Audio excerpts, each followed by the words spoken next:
Shimano Jory XT.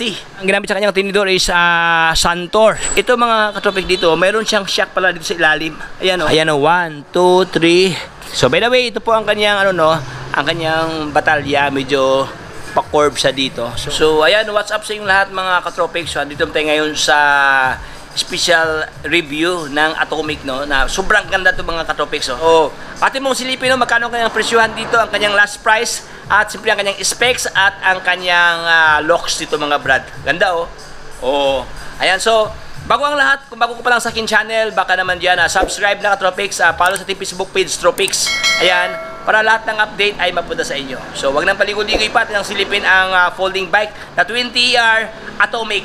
Let's go!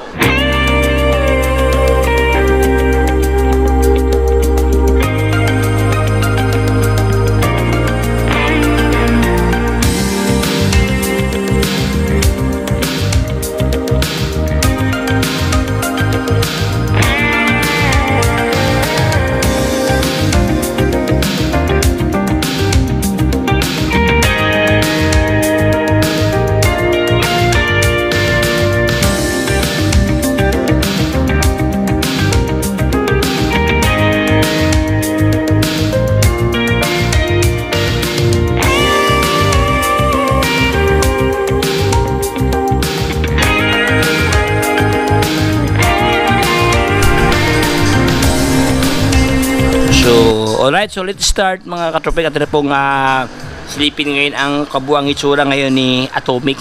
Actually katropik, so kausap ko ang may-ari dito. Ito pala is nag-iisa na lang ito mga brad. Ayan, so ngayon binargin nila. Dati siyang 20,000 pero ngayon malaki ang discount, no. So by the way, ito po ang kanyang ang kanyang batalya, medyo pa-curve sa dito. So kung familiar kayo sa Dolphin na bisikleta, so halos ganito ang kanyang pormahan, medyo pa-bend sa katropics, no. Tapos katropics, itong frame niya is alloy frame siya. Ayan, alloy na to, hindi to siya bakal, no. So itong palatandaan dahil ito ang kanyang hinang, sobrang laki ang kanyang hinang dito. Okay, so pintura to mga boss, no, hindi siya decals, no. Tapos dito may nakalagay Atomic sa kanyang batalya. Kabilaan may nakalagay Atomic dito. Meron siyang lagayan sa ating water, meron na siyang mount dito. Okay, ayan, hindi ka na mahirapan, no. Kasi yung sa akin yung dihon ko na folding bike, wala siyang ganito. So mahirapan ako maglagay kung kasi wala siyang butas, no. Ito siya, meron na siyang butas ito mga boss. So hindi ka na mahirapan. Ito ang kanyang pormahan, no. Ito ang kanyang clamp. Okay, kung gusto mo siya i-pulled out, ganyan lang siya. I-pull mo lang sa dyan. Kung gusto mo hindi i-pulled out, ganyan siya, tapos sabay lock. Ayan, meron siyang locker dito. May butas pa mga boss. Ganda, may butas, ayan, okay. Tapos alloy mismo ang kanyang clamp dito na silver, no. Wow. So ito kanyang pormahan mga boss. Sobrang lapad, no, nasa mga almost 2 inches mahigit ang kanyang lapad sa kanyang seat stay dito. Actually wala siyang seat stay, no. Ayan, ito na siya parang nagdugtong dito sa kanyang frame. Ayan, tapos ayan, ito ang kanyang pormahan. So mayroon na siyang nakaabangan dito if ever gusto ka maglagay, palitan mo ng palitan mo ng caliper brake or palitan mo ng rim, tapos gusto mo gawing caliper, mayroon na nakaabang dito. Ayan, okay. By the way, ito ngayon siya, ang iyang condition ngayon is naka disc brake siya mga boss. Ayan, naka disc brake na, So ganda kasi ito, no, kasi mayroon siyang provision mga katropics. Kung gusto mo siya gawing rim brake, may nakapwesto na dito. Gusto mo ito naka disc brake, mayroon na din dito. Okay, double purpose. Ang kanyang gulong dito is medyo manipis lang siya, kasi nipis lang sa gulong ko, no. Ayan. Okay, nasa mga 32 ata ito mga boss, no. Ang kanyang ginamit sa kanyang rim is medyo siya, 5 spoke. Ayan, 1, 2, 3, 4, 5, no. Tapos naka-mugs ang kanyang locks dito mga brother. By the way, siya po ay naka-disc brake, no, na mechanical disc brake siya dito. Ayan, mechanical disc brake siya. Gamit sa kanyang RD is Shimano Tourney TZ. Tapos ganoon din sa kanyang FD, naka Shimano Tourney. Dahil siya ay 2x. Ayan. 2 by 2, 4, 6, 7 speed. Pixel dito sa kanyang set post, ka-blend sa kanyang stem dyan na may pagkapula, no? May nakalagay dito Iscad good. Ayan, no? Wow. So when it comes naman sa kanyang saddle, puging-pugi mga brother. Ayan, ito kanyang saddle. Jex ang kanyang brand dito. Tapos medyo actually alloy na to kanyang pedal mga boss, no? Alloy na siya, oh. Ayan, silvering na yun to mga boss. Kanyang pedal dito. Meron na reflector dito, reflectorize na to mga brother. So ito ang kanyang stem dito na naka-atomic na. Alloy na rin siya dito mga brad. Ayan, oh. So ito ang kanyang baka pa telescopic stem, no?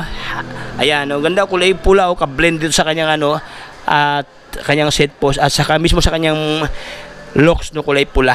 Ayan. So dito nag-iba ng mga brother ang kanyang handlebar. Ito sa medyo may pagka-chrome ang kanyang handlebar na alloy, no. Okay, so ang ginamit sa kanyang shifter is Shimano Jory XT. Ayan, no, Shimano Jory na pala ito mga brad, no. Tapos itong kanyang braking system, ganoon din siya, naka-Shimano din ang kanyang brake dito, naka-mechanical disc brake. So dito sa kanyang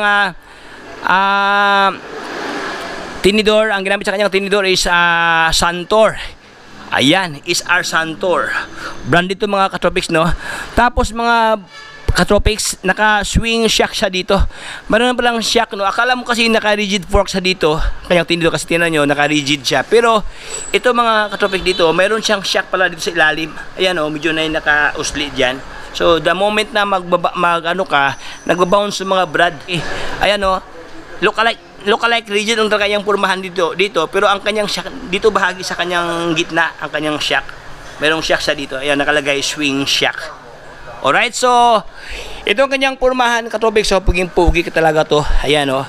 Tapos hindi magkakalay ang kanyang kulay, no. Ang kanyang tinidor nakakulay puti, blend ng black ang kanyang kulay dito. Tapos ang kanyang frame pula at saka silver. Ayan.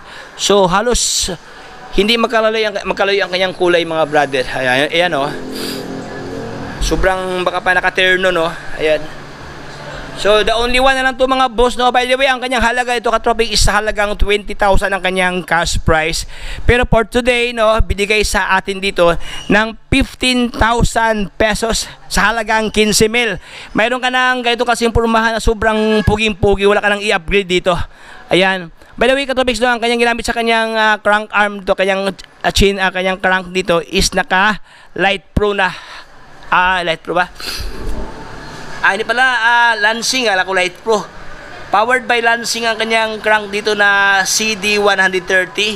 53 teeth ang kanyang ano to, kanyang itong malaki. Tapos itong maliit na sa mga 42 something ang kanyang itong maliit mga boss kasi naka 2 by to. Ayan, so by the way mga boss, no, actually ang video gusto mo talaga i-upgrade to, ito lang talaga ang kanyang crank. Gusto yung palitan ng Light Pro, kaya sa akin Light Pro siya. Mura-mura lang yan, nasa mga 1,000 something na yan. So ito lang ipalit dito, puging-pugi ng mga boss. Ayan, sa halagang 15,000 meron ka ng Santor na naka-swing shock ang ginamit sa kanyang tinidor. Ayan, tapos naka-Shimano Tourney. Tapos Shimano XT ang kanyang Shimano Jory XT ang kanyang shifter dito. Wow, full alloy, no. Wala ko nakikitang bakal dito Katropics.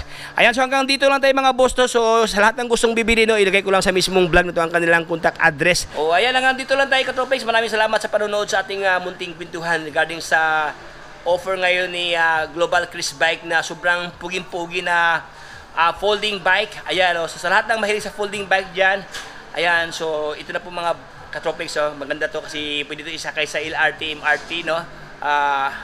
Walang bayan. Ayan. Ayan, so hanggang dito lang tayo mga brad. So if you have informed by vlog, so baka naman dyan subscribe na. Follow sa ating Facebook page, Tropics. Ayan, para lahat ng update ay mapunta sa inyo. So ito is Tropics. Paalam, bye-bye.